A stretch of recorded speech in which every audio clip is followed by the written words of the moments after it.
Okay, on to the Oklahoma Sooners. John, the Oklahoma men have lost 2 straight. Good reason, I guess. Blake Griffin, their best players, out. The question is there reason for long-term concern? Anybody who watched that game on TV like I did saw him massaging his temples and covering his eyes. He looked disoriented at parts. Are the Sooners going to get well when Blake does, and when's he going to get well? Well, they're in good shape right now because there were national media there, and they all agreed after that game. Would have been better if they had won, but the committee gets it. The selection committee gets it. They take into account if your best player is gone and what the result is. But if they go to Tech without him and they lose, all bets are off. They got to win without him.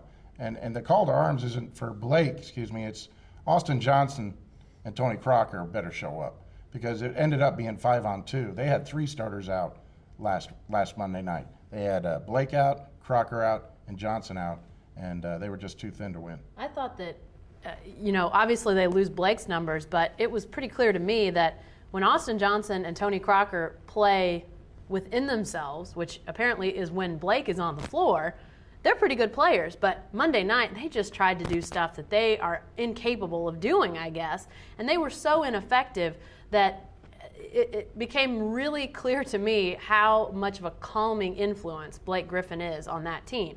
I mean, he just changes the entire dynamic. I think that those guys will play better when he's back. He'll obviously add to what they already have. I mean, his brother got into foul trouble. That probably doesn't happen if Blake's out there. So it's amazing how one player, we knew he was good, but how one player is so telling for that team, because all the dominoes fell as soon as he was on the bench. It was pretty remarkable to see on Monday night. I wonder how healthy Austin Johnson is, because we've been told that the back problems, hadn't practiced, went 6 weeks without practice, and actually practiced a couple weeks ago for the first time, and it was a big deal. He looked to me like a guy that was playing like at half speed or 3/4 speed against Kansas. But he didn't get much empathy from his coach. He didn't. That's what interests me. Yeah. You compound the fact that the guy's obviously hurting to some degree. He had a back-to-backer, the college basketball version of a back-to-back, which is Saturday, Monday. That's not a good sign necessarily for the NCAA tournament, where you have 3 straight weekends of back-to-backers with only 1 day off. We're not used to talk about concussions in college basketball. College football, the NFL, a friend of mine started talking about Troy Aikman calling plays in the Super Bowl, and there were plays from his high school playbook because he was so disoriented from a concussion. This is sort of unusual in college basketball. Is this really a cause for concern through the end of the season, or do we just think this is something that Blake will, come out of here in the next couple of days? Well, it is the great unknown injury. It is the most mysterious injury there is. You don't know when they're safe, when they're not safe, when they're recovered, if they've ever recovered. That's why you must use caution. And to me, it was a no-brainer that he not play Monday. And judging from what his father has told John Helsley, he may not play Saturday, guys. And the more rest, the better. But heck, it could be a long time. Well, and they talk about with concussions, there's this thing called, I don't know exactly what the terminology is, but essentially if you've got a concussion and you're ongoing, you haven't got well yet, and you get hit again, it can be death. I mean, we're not talking about something that could, sort of leave him woozy. We're talking about something that could kill him if he's still suffering from that concussion.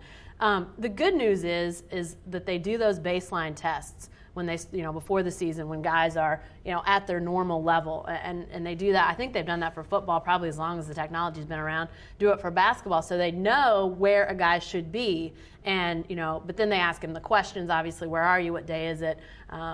Things like that. So they're going to test him. They're going to know, and I don't think they're going to chance it because they know how physical everybody is with him. I mean, look what he's played through this year with soccer kicks and punches to the midsection and just all sorts of crazy stuff. So I think they're going to err on the side of caution and then some with a guy that takes so many hits like Blake Griffin does.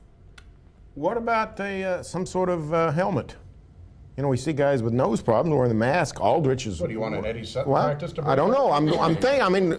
Why not wear a helmet that protects the skull? It would be the goofiest looking thing of all time. That's why you thought of it. But it gets him on the court though. perhaps quicker. I'm going to say that that outfit, that mask that Wally Serbiak's wearing right now, trumps anything.